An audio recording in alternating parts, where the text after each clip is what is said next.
What's up, guys? We're here. Welcome back to the channel. So today we're going to be going over the skill tree and just talking about a bunch of nodes that may or may not be useful for you, as well as some nodes that will help you, and just kind of the path that I've taken and just what I think is really good, because there's also a lot of nodes that I think are really bad. They're not explained very well, all of these things. So let's go ahead and dive right into it while we're waiting on my buddy here. So first things first, I'm going to talk about the path that I take and what I think the best nodes is that you guys should take early on, regardless of what level you are. I'm level 57, so I'm only 3 plus 15, so I only have 18 more points left, and then all of my points are maxed out. If you guys don't know, you get 75 total overall points for your skill tree, and you can distribute them however you want. Currently, there is no respecking, so keep that in mind. Whatever choices you have made for your skill tree, they are locked in. The devs are considering a respec after the nerf to security breach, but we'll talk about that later. But right now you cannot respec. The only way to respec is to wipe your character, when we can do that, I think next month or early January. And then you start all over and you can build your character however you want again. So with those main points out of the way, let's go ahead and talk about what the skill points that I took and what I think you should take early. So initially, overall, your first 11 points or 12 points should be into mobility. It should be nimble climber, so you can vault and climb more quickly. And then you immediately max out marathon runner, as well as youthful lungs, to increase your maximum stamina, and moving around costs less stamina. This is very, very important for your character. Stamina is everything from dodge rolling, sprinting, light jogging. You know, it uses absolutely everything in the game, so you need to max this. This is going to help your character so much. Next, after that, carry the momentum is actually really crazy strong. After a sprint dodge roll, sprinting does not consume stamina for a short time, has a cooldown in between uses, and this is really good for combat. So after a sprint dodge roll, meaning you're sprinting, you dodge roll. Sprinting doesn't cost stamina after, so it allows you to be in the fight longer or get away, get to cover, all of these really important things. Now, before I continue on the skills that I think you should go to next and what's useful or not useful, this is a very strong point on where things aren't really explained to the fullest, and there's not a button that I can see here that gives any more details to some of these nodes. So for example, just on this carry the momentum, it has a cooldown between uses. It doesn't say how long the cooldown is, and is there a way for us to reduce the cooldown, etc. So I wish it would give those things, because in reality, unless we go into the practice range and actually test this, you're not really going to be able to tell, like, well, hey, I'm in the middle of a firefight, I sprint dodge rolled, and sprint dodge rolled, and now I'm fighting again. Now I'm going to try to do it again, and now my stamina is gone. We have no idea how long the cooldown actually is, and when you're in a hectic situation, you're not really going to be able to tell in those moments. So I wish there was more clarity with that.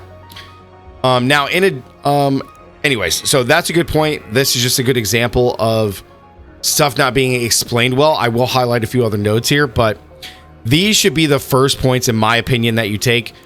An argument could be made for not taking carry the momentum right away, but I will tell you, you need to take youthful lungs, marathon runner, and then your nimble climber. If you want to max out nimble climber, this is actually really a good node, but so far I haven't really found it to be like that much of a difference maker having this maxed or non-maxed, so totally up to you. Now, if you do go to carry the momentum, all of these big nodes in the tree do require 15 points in their respective trees. So in order to get carry the momentum, you will have to come over here and grab slip and slide and sturdy ankles. Put 2 points in each to be able to get to 15 to unlock this. So really, I only wasted 1 skill point here. So because this is effectively going to be your 16th node. So these are okay. You can slide further and faster, and then you take less fall damage when kind of falling from non-lethal height. This is actually kind of good. But these are going to be the first nodes that I suggest that you take. Next, this is where a lot of controversy has come in the community for Arc Raiders. The initial thing that you should always do, in my opinion, is immediately come into survival because of security breach. For those who don't know, Security Breach by far was one of the best nodes in the game.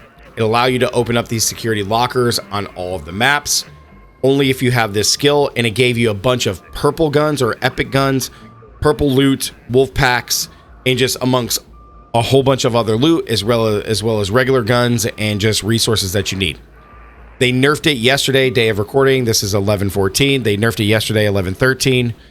So now no more purple guns, so no more epic guns, and less blueprints, because you used to find a lot of blueprints. I have not found any. I've done almost 30 breaches since getting the Security Breach node yesterday. So big nerf, but you're still finding a bunch of regular guns at all levels, blue, green, etc.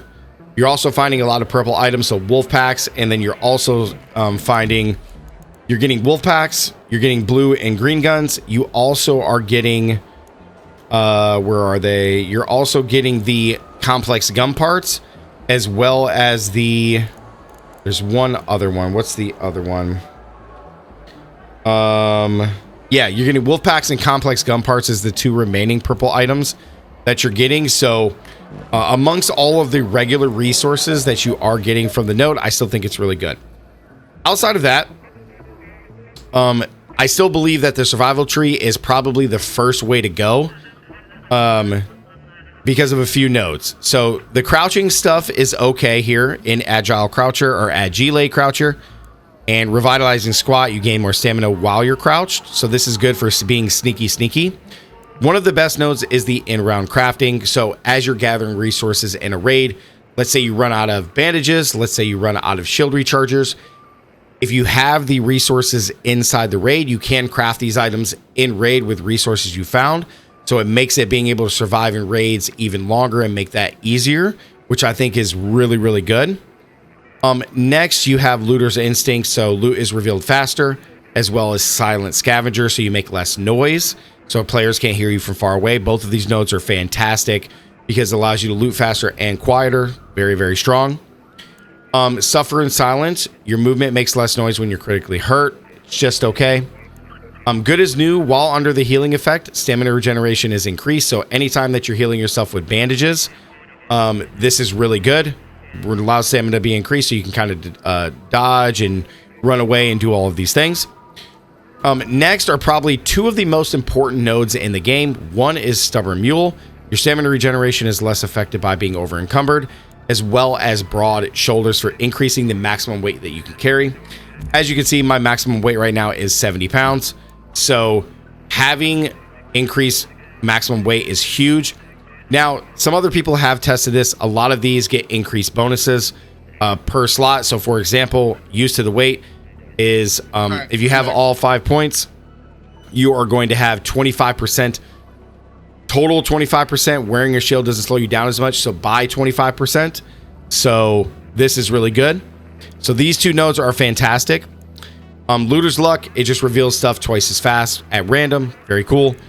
And then 3 Deep's Breath is after an ability drains your stamina, you recover more quickly. So this is another skill that I think needs some more clarity. So after an ability drains your stamina, the only thing that I can think of is dodge rolling, sprinting, and that's it. It's the only things that I can think of that are abilities that drain your stamina so you recover more quickly. If somebody wants to comment down in the comment section below and let me know if there is anything else that would be considered an ability, please let me know. But those are the only things that I can really think of. So I maxed it out just to see if I could try to test this. It's really hard to determine, so maybe the devs will see this video and we can get some more clarity. Minesweeper, deployables can be defused while in close proximity. This is just okay. I don't think we're at a point in the game yet where mines and explosives are game changers right now, so I think this may come later. One Raider's Scraps. When looting Raider containers, you have a chance to get additional field crafted items, as well as unlocking additional items to field craft. I don't know One Raider Scraps. I don't think this is very good. The Raider caches are few far in between unless you get the event for it, in which case they're all over the place. So this may be good if you're farming that. Otherwise, I don't think it's a node to waste the points in. Traveling Tinker, again, I don't think too many people are crafting a whole bunch of advanced items or would want to, because they don't want to sacrifice items that they found. So I think just the normal in-ground crafting is good because that'll allow you to craft shield recharges, regular bandages, and just very basic stuff that you would need for the raid. So I don't think there's anything really too good past that. So I still think this tree is very, very strong. I think I'll always take this no matter what. I think they may adjust security breaches at some point and give it a little bit of a buff again, because 37 total points into this tree, it has to be worth it to take the node. I do appreciate the nerf though, because it was too strong to be getting epic guns all the time. I would wish that they would bring up the blueprints in security breaches again, because there is a crap ton of blueprints in the game, and being able to get these would be much better. So let's go over to the rest of the mobility before we get into conditioning. So we got effortless dodge roll. Dodge rolls cost less stamina. You can sprint dodge roll further, so that just means you leap further. These are cool nodes if you want to take the points. I don't think they're necessary, but you could. Crawl before you walk. When you're down by an enemy in a party, you crawl faster. This actually may be a solid node to kind of get your teammates up faster. I just don't know if it's worth putting the points into. Vaulting no longer slowed down while exhausted. That's okay. When falling, your time window to do the dodge roll and prevent damage is increased. This is just okay again. There's not going to be too many instances where like you're falling and you're going to die, or you're falling and you're trying to fall out of a high spot from a fight. I haven't really seen this, but again, maybe this is appealing. You can wall leap further. Again, I don't think this is really necessary in the game. And then our two big notes here is let you jump at the end of a vault, and vaulting no longer costs stamina. So these may be cool. I just, again, in fights and stuff with how fast players get killed and how slow vaulting is overall, I just don't think it's worth putting 36 points or 37 points in here to try to get these nodes. But you guys let me know. Maybe if anybody in the chat or anybody in the comment section has gotten farther in the tree, let me know how these nodes are. But I don't think any of these nodes are actually good whatsoever. Then we get over here to conditioning. So use to the weight, by all means, you need to take this. It reduces wearing a shield, slowing you down. So using light, medium, heavy shields, it reduces slowing you down, so that way you move faster. I think this is fantastic. Max this out. I'm working on this now. And then we get into some very unique things, right? So breaching is a big part of the game, so making less noise is good. Breaching doors and containers take less time. This is also very good. Unburden roll. If your shield breaks, your first dodge roll does not cost stamina. This is actually really good paired with carry the momentum. So like these nodes are very strong. Over here you have your hearing is less affected by nearby explosions. I don't know. The game is very loud and very crazy anyway, so I don't know. You'd have to test this and really see how much less that you would actually hear between like teammates talking, enemies shooting you, and all this stuff. I don't think that makes that much of a difference, but maybe it does. When you're hurt in combat, regain a fixed amount of stamina has a cooldown. This is actually really good.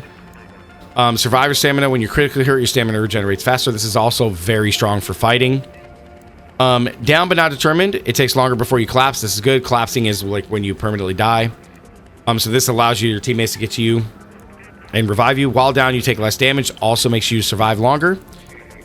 We have your equipped item or equipped weapon has less impact on your encumbrance. I think this is great. This is such a good node because now your weapons weigh less, so that way you can carry more. Breaching an object generates resources. This is very good. I'm curious to what kind of resources. I'm assuming it's just the basic ones, but this is a good node overall. Melee abilities cost less stamina, and then you deal more damage melee to drones. These two are wasted nodes. I don't think anybody's ever going to take these. There's not really a melee thing in here. You'd rather just use your gun. It's not a big deal. Fly swatter, wasp and turrets now can be destroyed with a single melee attack. This seems really cool, but they have to get close to you, right? Like, I don't think I would spend 36 points to get this. And then the other big one is back on your feet. When you're quickly hurt, your health regenerates until a certain limit. So again, this goes back to the clarification and just, well, what is the certain limit? How much do I regenerate in that time? Like how much, how fast? These things just really aren't explained very well. So it's really tough to consider trying to take one of these nodes. And because of how long it takes to level up and get to these, which is good, I do love the grind of the game, it just makes it really hard to determine if some of these nodes are worth it. So it's really tough. But as far as the conditioning side, I think there's some really strong nodes here for survivor stamina for combat. And I think that survival tree is the best besides these early mobility nodes. So I'm probably going to take some of the breach stuff and then try to take some of the combat stuff as well in the loaded arms. But again, you only have 75 total points. So right now I'm currently at 40, 54, and then 58. So I have, what, 15, 16, 17 points that I could distribute here. So I don't even know if I'll be able to max certain things out. 17, 17, 17 probably seems pretty good, but I still think security breach and survival is the best tree on this, like in this whole thing. But yeah, guys, this is what I have for you. Like the video, comment down below. Let me know what you guys think. And yeah, we'll try to get some more, like, I don't know, not clearance, but like more clarity with some of these skills. Maybe the devs can reach out and we'll talk to them. So yeah, comment below. Don't forget to subscribe, guys. As always, stay gaming. See you in the next one. Peace.